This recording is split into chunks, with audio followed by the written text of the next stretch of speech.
Ya, selamat sore Bapak Ibu sekalian. Kembali kita berada di tempat ini untuk kita boleh memuji dan membesarkan nama Tuhan, untuk mendengarkan firman Tuhan. Kita akan siapkan hati, kita akan tunduk kepala.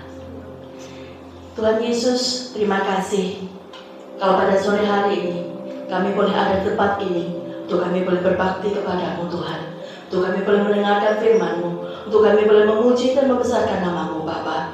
Tuhan, kami serahkan segala persoalan kami yang ada di belakang kami di dalam tangan-Mu. Kami serahkan semuanya dalam tangan-Mu Tuhan, karena kami mau bersorak-sorai bagi nama-Mu pada sore hari ini Bapa. Tuhan, kami juga berdoa untuk teman-teman kami yang belum hadir. Mungkin mereka masih dalam perjalanan, mungkin mereka menghadapi persoalan. Bapa, kami serahkan mereka dalam tangan-Mu. Engkau yang berkuasa, Engkau yang memimpin mereka sampai tempat ini dengan selamat. Terima kasih Bapa, terima kasih. Kami mau mempersembahkan hati kami, suara kami, tubuh kami untuk kemuliaan nama-Mu Bapa. Kami mau memuliakan nama-Mu lebih-lebih lagi, karena kami tahu cinta-Mu, kasih-Mu itu tidak perlu sudah untuk kami Bapa. Kami rindu memuji Engkau, kami rindu menantikan keselamatan yang daripada-Mu. Hanya di dalam kemuliaan-Mu saja Tuhan kami boleh berada di dalamnya. Terima kasih Bapa, terima kasih. Kami persembahkan hidup kami, tubuh kami, jiwa kami dalam tangan-Mu. Terima kasih Bapa. Haleluya. Kami rindu untuk masuk dalam hadirat-Mu lebih lagi Bapa. Haleluya, haleluya. Yesus, haleluya.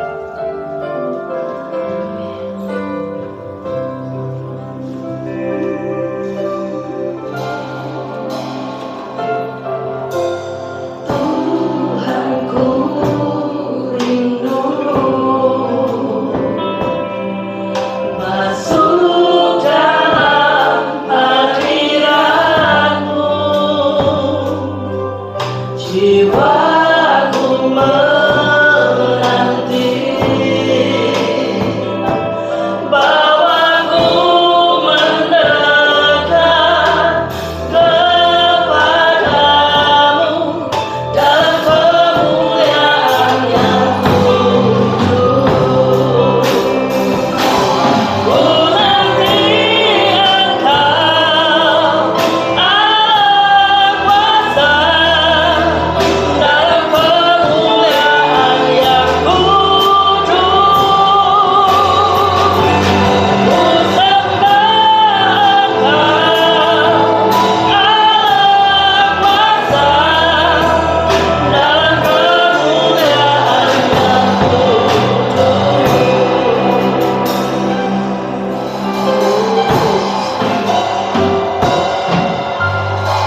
Engkau yang layak terima pujian kami. Karena hanya Engkau yang layak kami tinggikan. Hanya Engkau saja Tuhan yang layak kami sembah. Terima kasih Bapa, terima kasih. Denganmu Tuhan, kami tidak takut apapun. Denganmu Bapa, kami boleh berjalan menghadapi setiap persoalan kami. Dan kami akan keluar menjadi pemenang Tuhan. Terima kasih Bapa, terima kasih. Kami mau bersorak-sorai lebih-lebih lagi bagi namamu Bapa. Kami mau bersyukur bagi namamu. Dengan segenap hati kami, dengan segenap jiwa kami, dengan segenap kekuatan kami Bapa. Terima kasih Tuhan, terima kasih. Jemaat yang mau memuji Tuhan lebih-lebih lagi, sama-sama kita katakan amin dengan kemuliaan doa kita. Haleluya. Dengan Tuhan kita akan berjalan. Tidak ada ragu-ragu lagi untuk punya hati. Haleluya.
Kita siapkan hati kita.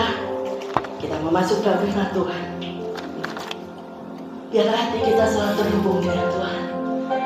Biarlah firman-Nya boleh menjadi fondasi, boleh menjadi kekuatan bagi hidup kita. Haleluya Yesus. Oh, haleluya. Kasih-Mu layakkan seluruh hidupku. Mampukanku melakukan yang Kau inginkan. Tak bisa ku terlepas, Kau menggenggam tanganku, ingin lebih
janji kita di hadapan Tuhan, bahwa kebenaran Tuhan, firman Tuhan, kasih Tuhan melekat dalam hidup kita. Firman menjadi penuntun sepenuhnya, menjadi satu kebenaran yang sejati. Kita berjanji hadapan Tuhan bahwa Tuhan ini kami rindu kasih-Mu, kuasa-Mu, firman-Mu ada melingkupi hidup kami. Ku terhubung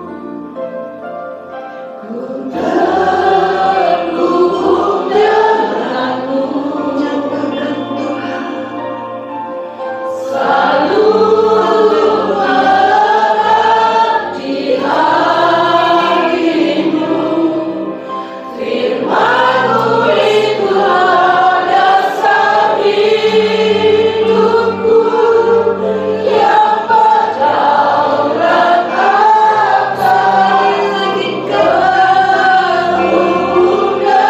kemudahanmu.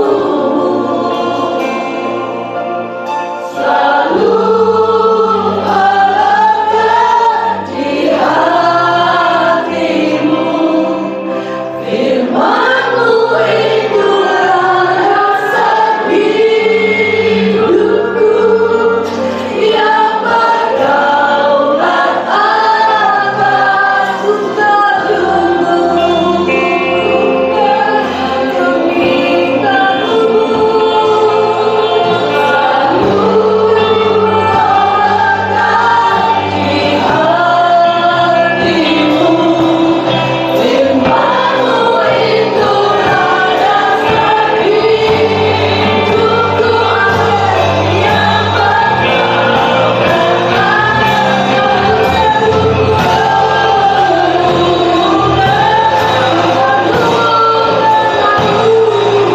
berdaulat atas terhubung.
Kami Terima kasih Tuhan Yesus. Sungguh hati kami penuh ucapan syukur. Kami punya Tuhan yang baik, Tuhan yang selalu ada bagi kehidupan kami. Engkau juru selamat kami, Engkau Bapa kami, Engkau segalanya bagi kami Tuhan. Setiap kami yang hadir pada sore hari ini Tuhan, dengan segala keadaan kami datang merendahkan diri kami di bawah kaki Tuhan. Bapa, kami sudah banyak memuji, memuliakan nama-Mu. Kami sungguh meyakini dan percaya kami diberkati Tuhan. Kami diberi kesempatan untuk kami beribadah. Ini merupakan berkat rohani yang luar biasa. Kami ada sampai hari ini merupakan berkat kemurahan anugerah belas kasihan Tuhan. Sebab itu Tuhan, malam hari ini kami percaya pujian penyembahan kami menyenangkan hati Tuhan. Kami nyanyikan, kami pujikan dengan segenap hati kami. Kami sungguh meyakini Roh Kudus ada di dalam hidup setiap kami. Kami percaya ruangan di tempat ini sudah dikuasai oleh Roh Kudus, sehingga dari awal hingga pertengahan ibadah kami diberkati. Terima kasih Tuhan. Dan sebentar Bapa, tiba saatnya kami akan mendengarkan dari kebenaran firman-Mu yang menjadi penuntun hidup kami, terang bagi jalan kami, sehingga setiap kehidupan dan karakter kami boleh bertumbuh ke arah Kristus yang adalah kepala. Terima kasih Bapa, berkati dan urapi sebentar hamba-Mu Bapak Gembala yang akan menjadi seorang berkat kebenaran firman-Mu bagi setiap kami. Kami percaya hamba-Mu dipersiapkan untuk menjadi perlindungan lidah bibir-Mu Bapa, menjadi apa yang menjadi isi hati-Mu, sehingga boleh disampaikan kepada setiap kami jemaat-Mu. Dan kami percaya Roh Kudus bekerja mengurapi hamba-Mu, bahkan mengurapi setiap kami. Pikiran hati kami boleh terbuka oleh terang firman-Mu. Kami boleh menjadi pelaku dan bukan pendengar saja. Terima kasih Bapa. Kami yakin setiap kami diberkati Tuhan dengan sukacita dan damai sejahtera yang melampaui segala akal terus ada dalam kehidupan kami. Terima kasih Bapa. Di dalam nama Tuhan Yesus kami sudah berdoa. Haleluya. Amin. Silakan duduk. Shalom, terima kasih Tuhan. Hari ini kita akan kembali sama-sama belajar kebenaran firman Tuhan. Judul perenungan firman Tuhan pada hari ini adalah rancangan Tuhan yang tidak terselami. Sekali lagi, rancangan Tuhan yang tidak terselami. Kita akan buka dari kitab Mazmur pasal 92 di ayat yang ke-6. Mazmur 92 di ayat yang ke-6 itu untuk Alkitab buku, tapi untuk Alkitab elektronik itu di ayat yang ke-5. Mazmur pasal 92 di ayat yang ke-6 untuk Alkitab buku sampai dengan ayat yang ke-7. Alkitab elektronik ayat yang ke-5 sampai dengan ayat yang ke-6. Saya akan bacakan demikian firman Tuhan. Betapa besarnya pekerjaan-pekerjaan-Mu ya Tuhan, dan sangat dalamnya rancangan-rancangan-Mu. Orang bodoh tidak akan mengetahui, dan orang bebal tidak akan mengerti hal itu. Amin. Nah Bapak Ibu Saudara, ayat yang baru kita baca dikatakan betapa besarnya pekerjaan Tuhan dan sangat dalam rancangan Tuhan. Di rancangan Tuhan adalah sesuatu yang sangat dalam, sehingga tentu karena sangat dalam menjadi sesuatu yang sulit untuk dimengerti oleh akal pikiran kita. Tetapi ketika Bapak Ibu Saudara saya belajar dari firman Tuhan menyingkapkan, firman Tuhan membukakan hal-hal yang bisa kita pelajari, membuat kita bertumbuh dalam pengertian tentang rancangan Tuhan yang nanti kita akan belajar bersama. Sehingga semakin kita mengerti, oh rancangan Tuhan yang dalam itu ternyata seperti ini.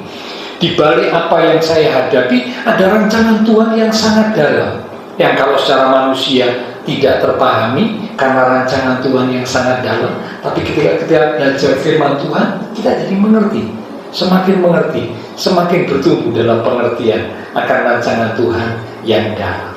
Nah, di ayat berikutnya dikatakan orang bodoh tidak akan mengetahui dan orang bebal tidak akan mengerti.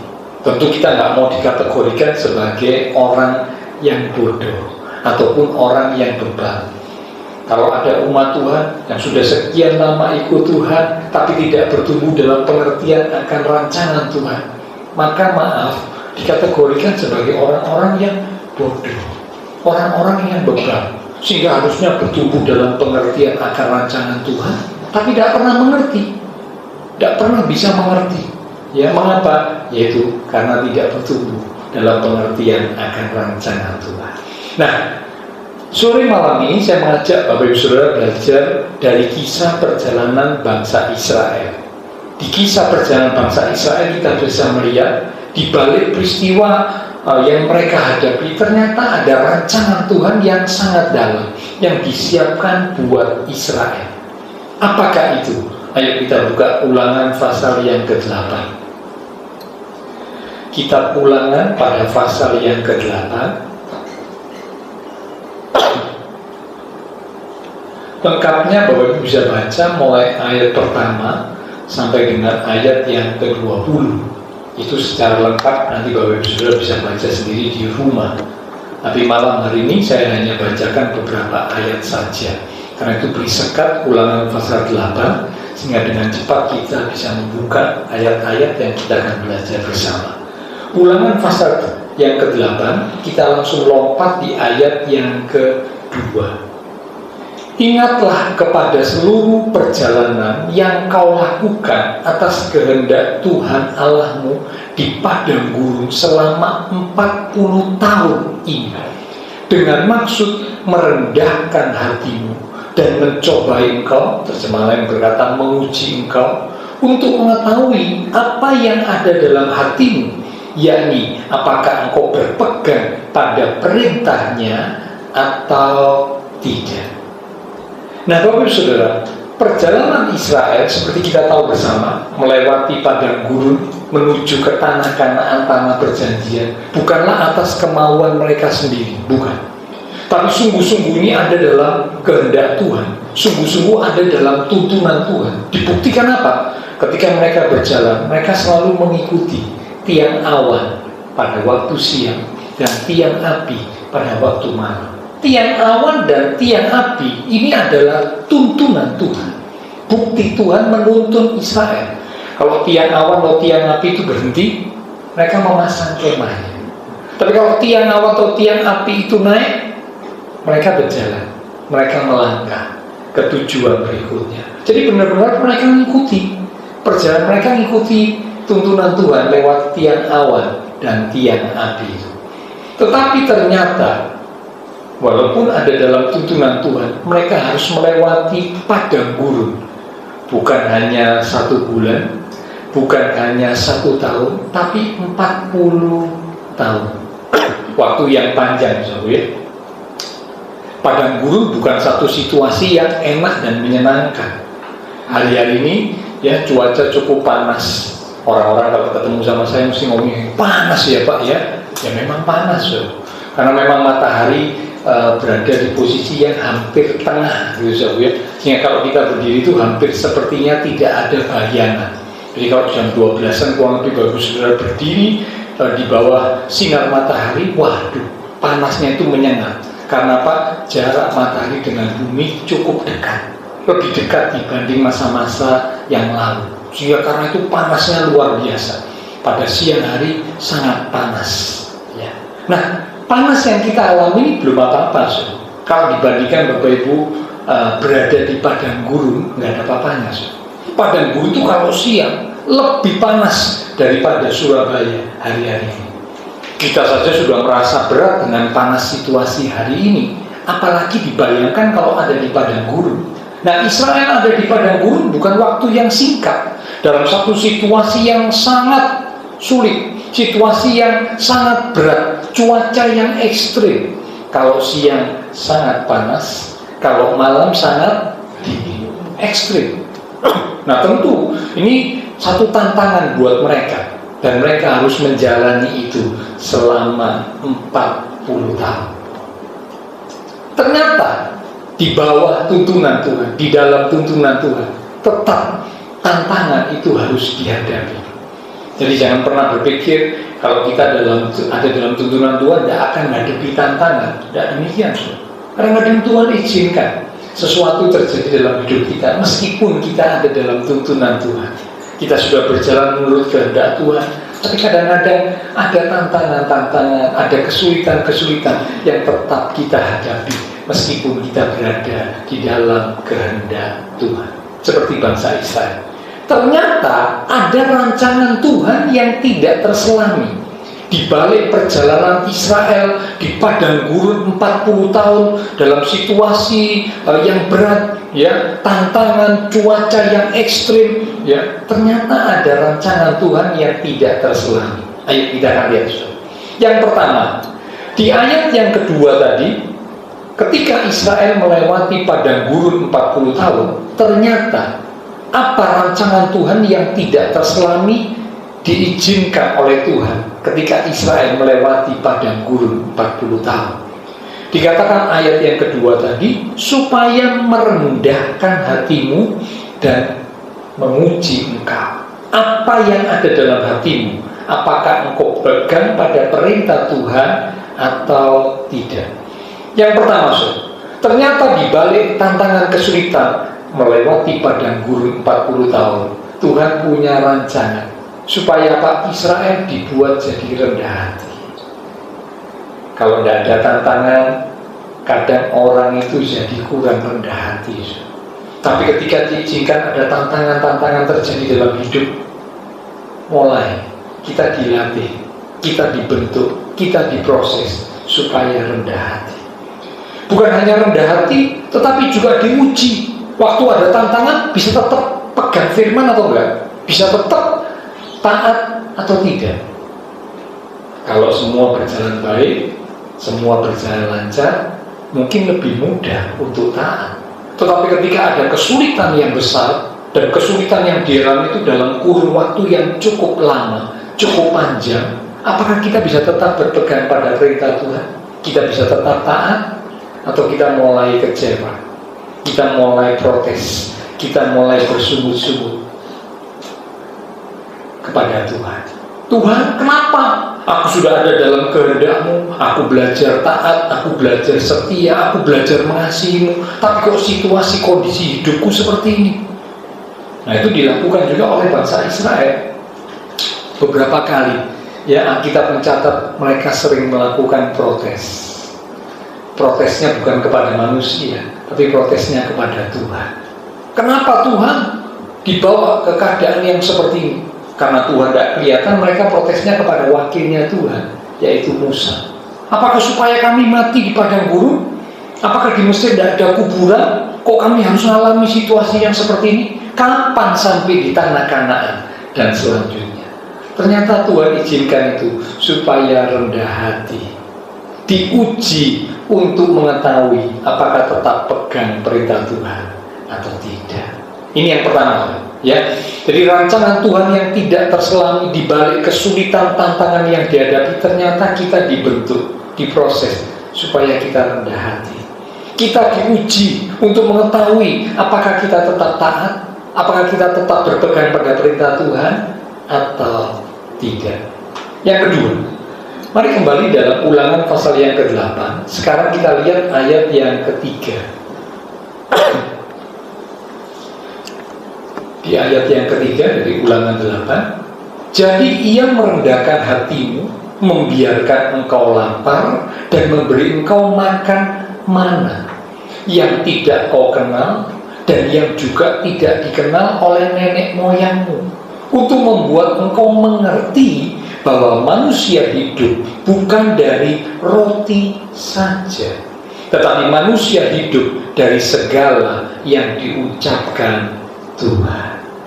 Yang kedua, ketika mereka menjalani padang gurun, ya, tiba-tiba Tuhan itu memberi mereka makan mana, roti yang turun dari surga, dari langit itu turun, makanan yang belum pernah dilihat, belum pernah diketahui oleh Israel.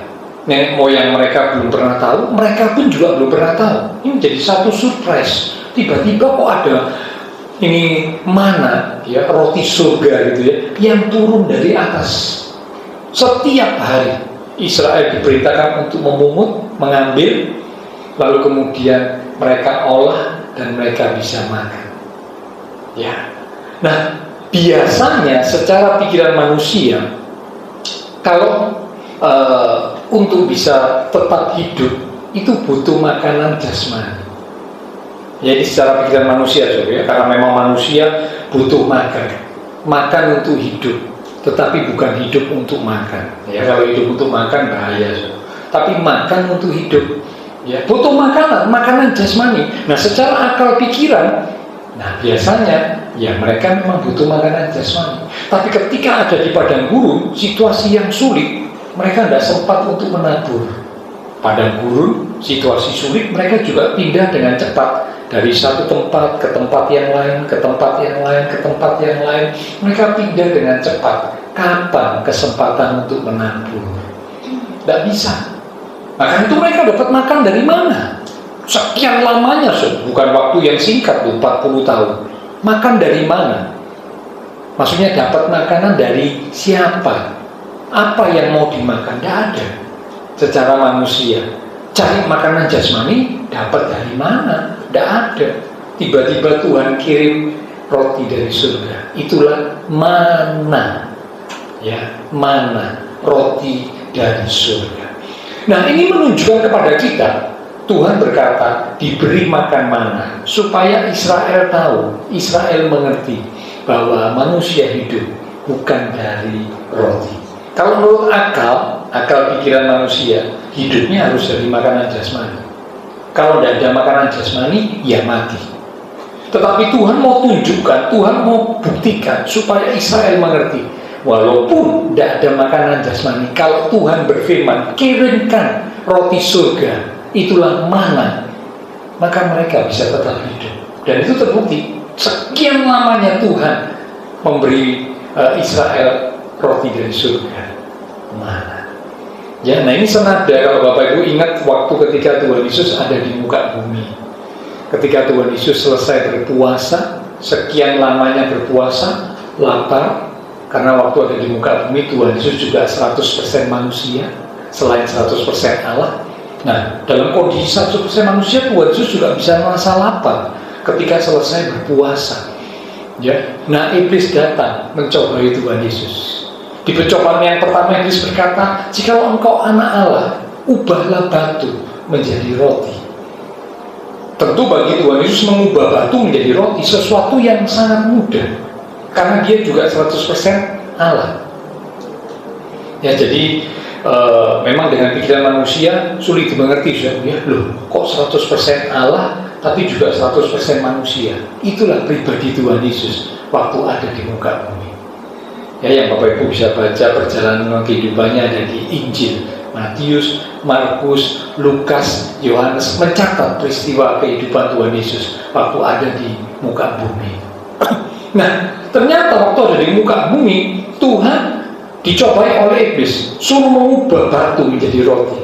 Tapi apa jawaban Tuhan Yesus? Tuhan berkata, manusia hidup bukan dari roti saja, tetapi manusia hidup dari firman atau perkataan yang diucapkan oleh Allah. Senada, ya, yang dijawab oleh Tuhan Yesus dengan yang ditulis dalam kitab Ulangan pasal 8 di ayat yang ketiga, itu senada. Dari sini kita bisa belajar yang kedua, rancangan Tuhan yang tidak terselami. Kalau yang pertama, supaya Israel dibuat jadi rendah hati, Israel diuji untuk tahu hatinya tetap berpegang pada perintah Tuhan atau tidak ketika ada kesulitan, tantangan. Yang kedua, diberi makan mana, roti dari surga, supaya Israel mengerti bahwa yang bisa menjamin hidup kita itu adalah Tuhan dan firman-Nya. Bukan hanya roti. Ya, kalau hanya berpikir hanya roti saja, berarti kita belum mengerti rancangan Tuhan yang dalam. Kadang Tuhan izinkan ya sesuatu yang sulit seperti Israel, tidak ada makanan jasmani, tapi Tuhan bisa kirim mana, roti yang turun dari surga. Ini yang kedua, ya, rancangan Tuhan yang tidak terselami, supaya Israel mengerti bahwa manusia hidup dari firman Tuhan, dari perkataan Tuhan. Yang ketiga sekarang, kembali di Ulangan pasal yang ke-8, di ayat yang ke-4 sampai dengan ayat yang ke-5. Pakaianmu tidaklah menjadi buruk di tubuhmu, dan kakimu tidaklah menjadi bengkak selama 40 tahun ini. Maka haruslah engkau insaf atau mengerti bahwa Tuhan Allahmu mengajari engkau seperti seseorang mengajari anaknya. Yang ketiga, ternyata ketika mereka melewati padang gurun, ya, masa yang sulit, masa yang sukar, Tuhan menunjukkan pemeliharaannya. Pakaian yang mereka gunakan itu tidak rusak. Padahal pakaian ini kain, pakaian yang digunakan itu biasanya kalau kena matahari, semakin lama kena matahari itu semakin mudah rusak, mudah robek, mudah terkoyak. Karena apa? Kalau kena matahari, cahaya panas matahari membuat pakaian ini mudah koyak. Semakin lama kena sinar matahari, semakin cepat koyak. Tapi luar biasa, meskipun mereka ada dalam situasi seperti itu, dikatakan pakaian dari orang Israel tidak rusak, kaki tidak bengkak. Perjalanan yang mereka tempuh dari satu tempat ke tempat yang lain itu lumayan. Saya kalau hari Minggu, ya, waktu pulang dari Kalijudan, biasanya malam gitu ya, waktu menjelang mau pulang, itu sepatu saya itu jadi terasa sesak. Dulu saya nggak ngerti, saya bingung, kok aneh ya. Tadi pagi tidak apa-apa, ya, tapi kalau sore kemudian malam pulang selesai pelayanan dari gereja, itu kok sepatu jadi rasanya kok sesak. Terus kemudian saya renungkan, oh iya, karena seharian itu saya banyak aktivitas, banyak berdiri, banyak berjalan, ya, sehingga akhirnya kaki itu jadi bengkak. Ya, tapi ketika malam saya istirahatkan, besok pagi sudah kembali normal. Ya. Baru seharian saja, satu hari itu kaki sudah bengkak. Nah ini bayangkan Israel menempuh perjalanan berapa lama, berapa banyak, dari satu tempat ke tempat yang lain. Tapi dikatakan ternyata kaki mereka tidak bengkak. Ini menunjukkan adanya pemeliharaan Tuhan. Tuhan pelihara mereka begitu luar biasa. Pakaian tidak rusak, kaki tidak bengkak. Ini rancangan Tuhan yang tidak terselami. Di balik tantangan, kesulitan yang mereka hadapi, ternyata mereka boleh belajar melihat, oh, Tuhan bisa pelihara dengan luar biasa, sehingga pakaian tidak rusak, kaki tidak bengkak. Ya, jadi dari perjalanan bangsa Israel di padang gurun, kita bisa belajar bahwa ternyata ada rancangan-rancangan Tuhan yang tidak terselami di balik peristiwa yang tidak enak yang sedang terjadi. Yang pertama dikatakan supaya rendah hati. Ada rancangan Tuhan supaya Israel jadi rendah hati. Bapak Ibu Saudara, saya adalah Israel secara rohani. Dilatih Tuhan, dibentuk Tuhan lewat kesulitan supaya kita rendah hati. Diuji untuk tahu tetap taat atau enggak, tetap pegang firman atau enggak. Kalau kesulitan terjadi sekian lama, tetap pegang firman atau sudah mulai keluar dari firman, mulai tinggalkan Tuhan karena merasa percuma sudah. Saya ikut Tuhan, saya mau belajar taat, tapi tetap ada tantangan kesulitan. Kalau gitu buat apa? Saya tetap taat dan berpegang perintah Tuhan. Sudah lebih baik tinggalkan Tuhan, lebih baik keluar dari jalan Tuhan. Diuji, tidak lulus. Padahal melalui peristiwa itu Tuhan ingin melihat apakah kita tetap berpegang pada perintah Tuhan atau tidak. Ada ujian. Kemudian diberi mana supaya sadar, ngerti Tuhan bisa memberi makan kita, bukan hanya dari makanan jasmani. Hidup kita bukan hanya ditentukan oleh makanan jasmani, tapi hidup kita ditentukan oleh firman Tuhan. Mana bisa dikirim, kebutuhan Bapak Ibu Saudara saya juga bisa dipenuhi Tuhan dengan cara yang ajaib, karena Tuhan itu ajaib. Dan yang ketiga dikatakan pakaian tidak rusak, kaki tidak bengkak, supaya kita boleh ngerti, belajar, oh ternyata Tuhan bisa pelihara hidup saya. Meskipun ada tantangan kesulitan, kalau Tuhan pelihara seperti Israel dipelihara, pakaian tidak rusak, kaki tidak bengkak. Nah sebab itu mari kita jangan melupakan Tuhan, ya. Kalau kita tahu rancangan Tuhan itu dalam, rancangan Tuhan tidak terselami, tetapi selalu yang terbaik Tuhan berikan buat kita. Jangan lupakan Tuhan, jangan tinggalkan Tuhan. Nah, bicara tentang jangan melupakan Tuhan, ciri orang yang melupakan Tuhan itu ada 3 ciri. Tetap di Ulangan pasal 8 ya, kita akan lihat. Ciri orang yang melupakan Tuhan itu ada 3 ciri. Kata melupakan di sini bukan amnesia, saudara ya. Kalau amnesia itu berarti benar-benar lupa. Orang yang amnesia lupa dengan keluarganya, bahkan lupa dengan dirinya, karena amnesia, kehilangan ingatannya. Tapi kata melupakan Tuhan bukan amnesia, bukan, ya, bukan amnesia tentang Tuhan, bukan. Tapi apa ciri orang yang melupakan Tuhan? Kembali dalam Ulangan pasal yang ke-8, kita akan lihat ya. Sekarang kita buka di ayat yang ke-11. Ulangan 8 di ayat yang ke-11. Hati-hatilah supaya jangan engkau melupakan Tuhan Allahmu dengan tidak berpegang pada perintah, peraturan, dan ketetapannya yang kusampaikan kepadamu pada hari ini. Ciri orang yang melupakan Tuhan yang pertama, orang itu tidak lagi berpegang pada perintah Tuhan. Nah, ini boleh menjadi satu cek buat kita sendiri ya. Kita nggak perlu cek orang lain, tapi kita cek diri kita. Kalau ada sesuatu terjadi, tetap pegang perintah Tuhan atau enggak? Tetap pegang firman Tuhan atau enggak? Kalau kita mulai kurang pegang firman, atau bahkan kita mulai tidak lagi berpegang pada firman, itu sebuah tanda kita mulai melupakan Tuhan. Itu ciri yang pertama. Ciri yang kedua, tetap di Ulangan pasal yang ke-8. Sekarang kita lihat di ayat yang ke-14. Ciri yang kedua, orang yang melupakan Tuhan. Jangan engkau tinggi hati sehingga engkau melupakan Tuhan Allahmu yang membawa engkau keluar dari tanah Mesir, dari rumah perbudakan.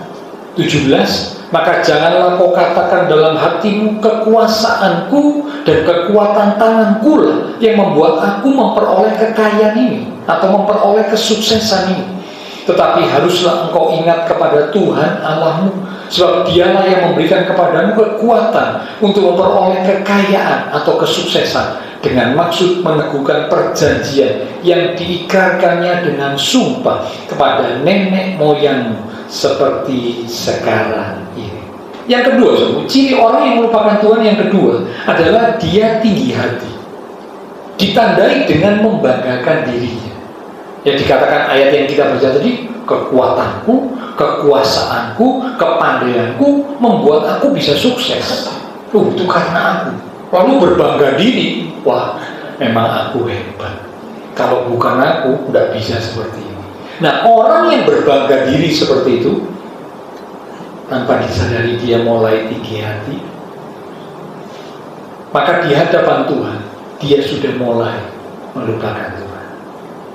Ya, ini ciri yang kedua. Yang ketiga, yang terakhir. Jadi ciri orang yang melupakan Tuhan yang pertama, tidak berpegang pada perintah Tuhan. Yang kedua, mulai tinggi hati, membanggakan dirinya, merasa bahwa dirinya hebat, dirinya kuat, dirinya pandai. Yang ketiga, kembali di kitab Ulangan pasal yang ke-8, di ayat yang ke-19, bagian A saja. Ulangan 8 ayat 19 bagian A. Tetapi jika engkau sama sekali melupakan Tuhan Allahmu dan mengikuti ilah lain. Ada kata mengikuti ilah lain. Ciri yang ketiga, orang yang melupakan Tuhan yang ketiga dikatakan mengikuti ilah lain. Kata ilah di sini bukan hanya sekedar batu disembah, pohon disembah, patung disembah. Bukan hanya itu, tetapi kata ilah itu berarti sesuatu yang diutamakan lebih dari Tuhan. Itu sudah menjadi ilah. Sekali lagi ya, kata ilah bukan hanya batu, bukan hanya pohon, bukan hanya patung yang disembah. Tetapi kata ilah berarti sesuatu yang diutamakan lebih daripada Tuhan. Itu sudah menjadi ilah. Jadi kalau ada umat Tuhan mengutamakan, contohnya mengutamakan keluarganya lebih dari Tuhan, keluarganya sudah menjadi ilah. Mengutamakan pekerjaannya lebih daripada Tuhan, pekerjaannya sudah menjadi ilah. Mengutamakan hobinya lebih daripada Tuhan, hobinya sudah menjadi ilah. Apa saja yang diutamakan, diprioritaskan lebih daripada Tuhan, itu sudah menjadi ilah. Nah, kalau umat Tuhan lakukan hal itu berarti melupakan Tuhan. Dia mulai mengikuti ilah yang lain. Karena ada yang diutamakan lebih dari Tuhan. Ya, nah firman Tuhan datang pada malam hari ini. Kalau kita sadar, oh Tuhan, Engkau punya rancangan yang sungguh luar biasa, dalam, tidak terselang. Tapi aku mau belajar mengerti, khususnya melalui perjalanan Israel. Aku mau mengerti, ya, belajar bertumbuh dalam mengerti akan rancangan Tuhan yang dalam. Ya, nah, maka aku mau berkata kepada diriku, aku tidak akan melupakan Tuhan. Aku tidak mau melupakan Tuhan. Dan mulai kita cek, ya, apakah kita melupakan Tuhan atau tidak, ditandai dengan tetap pegang firman atau tidak.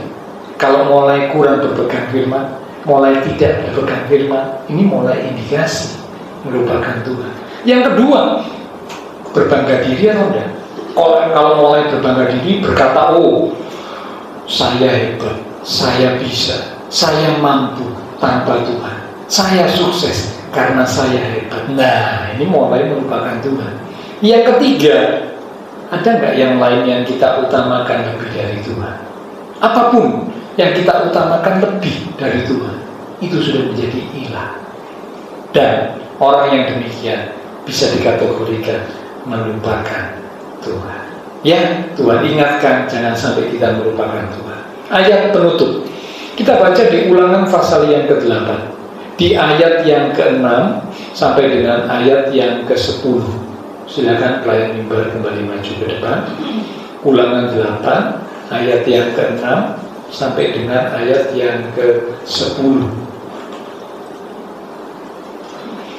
Oleh sebab itu, haruslah engkau berpegang pada perintah Tuhan Allahmu dengan hidup menurut jalan yang ditunjukkannya dan dengan takut akan Dia.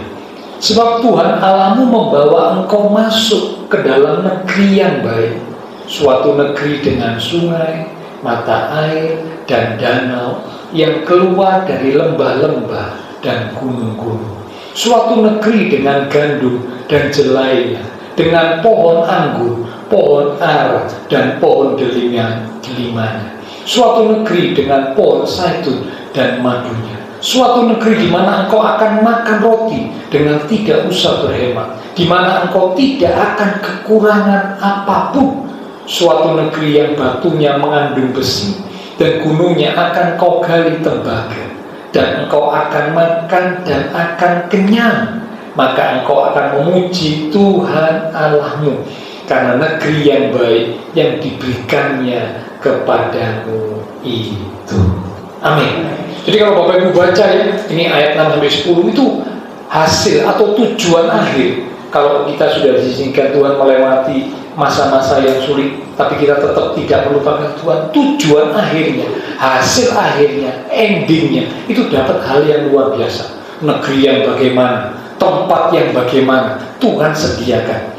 Ya ini memang gambaran saja ya, kalau kita memang mungkin tidak mengalami seperti ini, seperti Israel. Tapi bagi Israel itu satu tanah perjanjian, ya tanah Kanaan disediakan ketika mereka tidak melupakan Tuhan. Bapak Ibu Saudara saya juga akan mengalami hal yang serupa. Kalau kita tetap tidak melupakan Tuhan, kita terus belajar bertumbuh, semakin mengerti rencana Tuhan yang dalam buat kita. Sehingga waktu ada kesulitan kita nggak kecewa, kita nggak protes, tapi kita mau tetap berpegang pada firman Tuhan. Ya, kita mau tetap percaya, kita mau tetap hidup dalam kebenaran. Maka akhirnya kita akan melihat janji Tuhan yang indah yang disediakan buat kita tergenapi dalam hidup kita. Amin. Bila firman Tuhan boleh jadi berkat untuk kita sekalian. Silakan kalian kembali maju ke depan. Minggu depan ibadah kita disertai dengan perjamuan kudus. Tentunya kita umat Tuhan dan juga para pelayan perjamuan kudus mempersiapkan diri. Lewat satu pujian kita akan katakan, ajarku mengerti segala rencana, ajarku berserah hanya pada. Bertumbuh terus dalam pengertian akan rencana Tuhan yang mendalam, sehingga kita tidak menjadi orang yang bodoh, orang yang bebal, tapi kita makin mengerti, oh di balik apa yang Tuhan izinkan terjadi, ada rencana Tuhan yang indah buat setiap kita umat Tuhan-Nya. Katakan lewat pujian ini bersama. Ajak ku mengerti segala rencanamu. Ajak ku berserah hanya padamu. Pimpinlah jalanku.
kami umat-umat Tuhan juga adalah Israel secara rohani.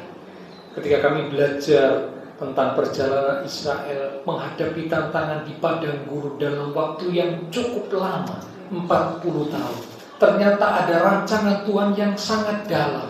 Tuhan sedang kerjakan, Tuhan sedang nyatakan di dalam kehidupan bangsa Israel. Demikian juga dalam hidup kami. Kalau mungkin dalam kehidupan ini ada tantangan-tantangan, kesulitan-kesulitan yang sedang kami hadapi, kami mau belajar Tuhan mengerti rancangan Tuhan yang dalam buat kami. Ternyata kami dibentuk, diproses supaya kami tetap rendah hati. Bahkan semakin rendah hati, itulah yang Tuhan mau. Karena orang yang rendah hati akan mendapat belas kasihan Tuhan. Orang yang rendah hati, kesanalah berkat Tuhan akan diberikan. Kami mau belajar seperti Tuhan Yesus. Tuhan berkata, belajarlah kepadaku, sebab aku lemah lembut dan rendah hati. Dibentuk, diproses melalui tantangan kesulitan supaya kami tetap rendah hati. Bahkan diuji supaya kami kelihatan menjadi umat Tuhan yang tetap berpegang perintah Tuhan, tetap taat atau tidak. Kami rindu kami tetap taat Tuhan. Meskipun kesulitan-kesulitan kami hadapi, tetap kami pegang firman, tetap kami taat. Dan juga rancangan Tuhan yang mendalam, supaya kami mengerti bahwa hidup kami bisa dipelihara Tuhan dengan cara Tuhan yang ajaib. Manusia hidup bukan dari roti saja. Kalau akal, pikiran, hidup harus dipenuhi dengan berkat jasmani. Tapi ternyata kalau firman Tuhan datang kepada kami, kami percaya firman Tuhan, maka firman Tuhan itu bisa memelihara hidup kami. Diberi makan mana, roti yang turun dari surga. Tidak terpikirkan sebelumnya, karena belum pernah terjadi. Tapi Tuhan sanggup mengadakan, Tuhan sanggup menyediakan, Tuhan sanggup membuat. Sebab Engkau Allah yang maha besar dan ajaib. Pakaian tidak menjadi rusak, kaki tidak menjadi bengkak, sekalipun melewati perjalanan yang berat. Karena apa? Tuhan yang memelihara. Kami akan beroleh kekuatan. Kami berjalan tidak menjadi lesu, kami berlari tidak menjadi lelah, karena Tuhan memberikan kekuatan kepada kami menghadapi semua. Dan kami percaya kami pasti akan keluar sebagai pemenang di dalam Yesus Kristus, Tuhan Allah pemenang yang menyediakan kemenangan buat setiap kami yang percaya. Karena itu kami tidak mau melupakan Engkau Tuhan. Kami mau buat komitmen untuk senantiasa kami ingat akan Tuhan. Dengan tanda kami pegang firman Tuhan, kami tidak berbangga diri, tetapi kami justru semakin merendahkan diri di hadapan-Mu. Sadar semua yang ada pada kami, semua keberhasilan kami itu karena anugerah Tuhan semata. Sebab itu Tuhan, kami mau terus berjuang untuk semakin bertumbuh di dalam pengenalan akan Engkau. Hamba terbatas untuk berkata dan menjelaskan. Roh Kudus akan mengingatkan firman yang sudah kami terima. Jika kami bukan hanya sekedar tahu dan mengerti, tapi kami sungguh-sungguh bertumbuh, kami sungguh-sungguh mengalami kuasa firman terjadi dalam hidup kami. Hamba berdoa untuk setiap umat-umat Tuhan. Engkau berkati setiap umat-umat-Mu ya Tuhan. Diberkati iman rohani, diberkati keluarga rumah tangga, diberkati usaha pekerjaan, diberkati studi sekolah, bahkan diberkati kesehatan kami, diberkati masa depan kami. Tuhan sediakan masa depan yang indah, penuh dengan pengharapan. Kami berdoa buat teman-teman seiman kami yang tidak bisa hadir. Tuhan mengirim melawat setiap mereka yang sakit, termasuk juga kesehatan Ibu Bunda. Kami serahkan dalam tangan Tuhan. Kami bawa teman-teman seiman kami yang sakit Tuhan. Bila kuasa-Mu yang ajaib menjamah, berikanlah kekuatan, kesehatan, kesembuhan di dalam nama Tuhan Yesus, supaya umat-umat-Mu tetap percaya, tetap berharap kepada-Mu, tetap dekat dan mengasihi-Mu Tuhan. Yang lemah dikuatkan, yang susah dihiburkan, yang menghadapi masalah tantangan dengan iman yang teguh, tetap menanti-nantikan Tuhan dengan satu keyakinan Tuhan menyatakan pertolongan tepat waktu. Semua yang sudah melayani, persembahan yang dipersembahkan, apapun yang dilakukan setiap umat Tuhan, karena mengasihi Tuhan, Allah, sumber segala berkat, akan memberkati kembali dan memakai hidup kami untuk kami boleh lebih lagi berkarya bagi Tuhan untuk kemuliaan Tuhan. Terima kasih Tuhan. Kami berdoa memberkati bangsa negara kami Indonesia.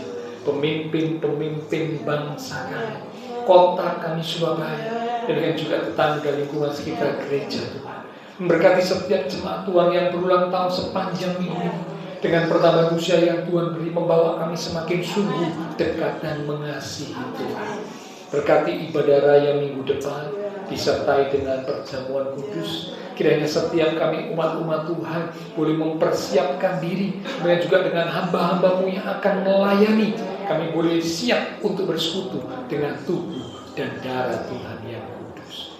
Setelah selesai ibadah, kami akan berpisah satu dengan yang lain, kembali ke aktivitas kami, kembali ke keluarga rumah tangga kami. Biarlah segala berkat, anugerah, damai, sukacita yang melimpah dari Allah Bapa surga, kasih Tuhan Yesus Kristus yang tidak berkesudahan, dan pengurapan kuasa Roh Kudus akan terus memimpin menuntun langkah kehidupan setiap kita.